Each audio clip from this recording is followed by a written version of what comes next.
And it's like, back to new playground, new playmates. I know I'm super late to the party. Never heard of the Outdoor Boys until last year.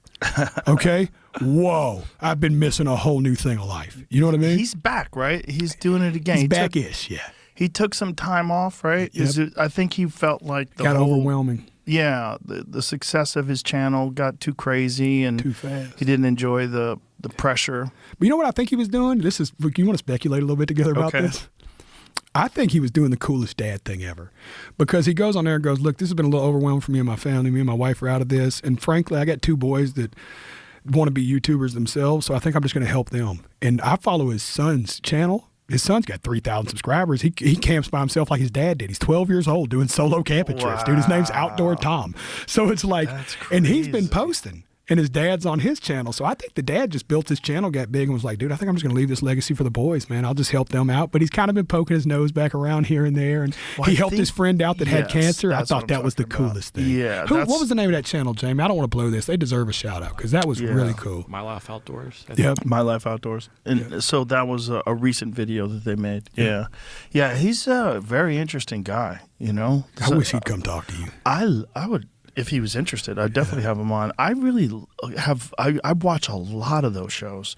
That's a part of my YouTube algorithm is dudes who go out into the woods by themselves. This is my new algorithm. See, this is me trying to change my playground because this is all about getting into shape, Joe. Like now, I don't look at that as an unachievable task.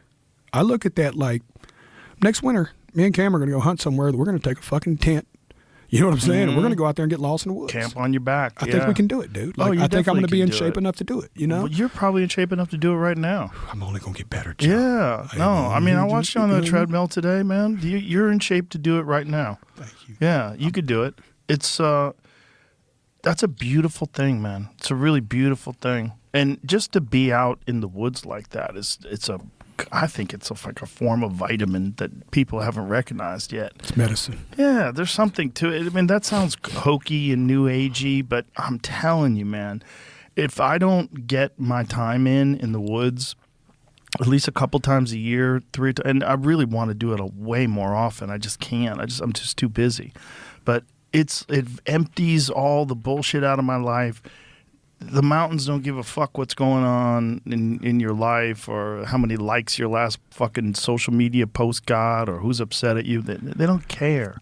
You know, the mountains are the mountains. Those animals don't give a fuck if you just won the Grammy.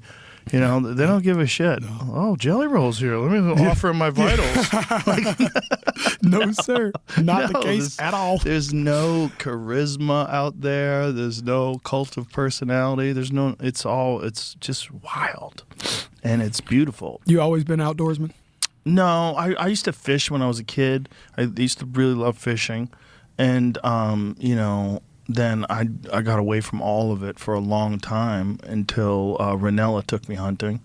And that's when I got that mule deer, that one that's sitting on the table right there. That was the first animal I ever shot. Bow or rifle? Rifle. That was a rifle. And then Cam took me on my first hunt with a bow. I got a black bear. That was your first hunt as a bear? Yeah. God, I'm trying to get him to take me one of those in May. It's good. And I want to do elk next year. A bear is a good one because, first of all, it's scary, which I think is good. And dude, that's fucking and there's something about Joe. Eating a bear that's just wild. They're kind of fatty, right? Feels crazy. Well, not that bad. I mean, they definitely have a lot of fat on them. They taste good. That's a big misconception. I mean, I've never eaten a grizzly bear, which I've heard are pretty rough. But my friend Ryan Callahan just shot a grizzly bear, and he says it's delicious. I think the thing about a bear that's a little daunting for a lot of people is trichinosis. And you have to cook a bear like 100 and I think the number is 160. I think that's what it is, where you got to make sure that meat is 160 degrees. Yeah. So you don't get any parasites because trichinosis is rough. God, I can't believe your first bow hunt was a bear. I'm on my first bow hunt as we speak. Yeah. And it's for a deer. And I needed to do this if I'm going to see a bear. I am out there, stomach and heart and stomach and pants. Well, I think Cam took me bear hunting because in Alberta, the way they do it, it's they do it over bait. So they they set out oats and they use beaver carcasses and all these different things so the animals, and people are like, oh, that's cheating. Listen, there is no other way to find these animals in Alberta. You're talking about dense forest that looks like a box of Q-tips. Like, you can't see shit out there. You're not going to find them before they see you coming or hear you coming or smell you coming. If you want to hunt them, you have to use bait or you have to use dogs. And, that's how they used to hunt them in a lot of places. They used to, tree them with dogs, and then people would shoot them. And people are like, well, that's horrible too. But you have to control their populations. If you understand wildlife biology and wildlife management, you must control the populations of predators. And then, like John and Jen up in Alberta, where they took me, they know how to cook bear, like really good. Jen is an excellent cook, and she'll cook a bear roast, and she rubs it down and puts it in a Traeger, and they'll slow cook it for 12 hours. They're smoking the bear. Was it the bear you killed? God. You get to eat that one?